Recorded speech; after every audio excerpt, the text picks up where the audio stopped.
প্ৰচণ্ড গৰমত মানুহেই নহয়। প্ৰচণ্ড গৰমত সমস্যাত পৰিছে এতিয়া ট্ৰান্সফৰ্মাৰ। উৎকট গৰমত গৰম হৈ পৰিছে ট্ৰান্সফৰ্মাৰ সহ যন্ত্ৰসমূহ। এবাৰ গৰম হৈ পৰা ট্ৰান্সফৰ্মাৰ ঠাণ্ডা কৰিবলৈ ব্যৱহাৰ কৰা হ'ল কুলাৰ।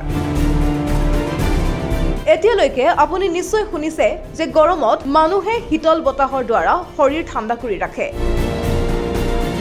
কিন্তু এই প্ৰচণ্ড গৰমত এতিয়া যন্ত্ৰবোৰকো শীতল বায়ুৰ প্ৰয়োজন হৈ পৰিছে। যেহেতু প্ৰচণ্ড গৰমত মানুহক বিদ্যুতৰ যোগান ধৰিবলৈ ট্ৰান্সফৰ্মাৰ চলাব লাগে। কিন্তু এতিয়া দেখিবলৈ পোৱা গৈছে এই ট্ৰান্সফৰ্মাৰসমূহো গৰম হৈ পৰিছে। যাৰ বাবে গৰম হৈ পৰা ট্ৰান্সফৰ্মাৰসমূহক ঠাণ্ডা কৰিবৰ বাবে বিদ্যুৎ বিভাগৰ কৰ্মচাৰীসকলে প্ৰস্তুত কৰিলে এক বিশেষ পদ্ধতিৰ। আৰু সামাজিক মাধ্যমত এনেদৰে বহু ভিডিঅ' ভাইৰেল হৈ পৰা দেখিবলৈ পোৱা গৈছে, য'ত ট্ৰান্সফৰ্মাৰ শীতল কৰা দেখা গৈছে। কিছুমান ভিডিঅ'ত মানুহে ট্ৰান্সফৰ্মাৰ কুলাৰৰ দ্বাৰা ঠাণ্ডা কৰি আছে।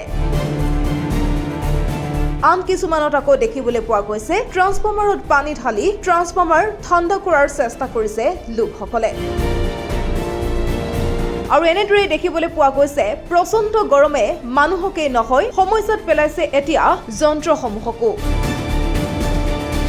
নিউজ ডেস্ক, প্ৰতিবিম্ব লাইভ।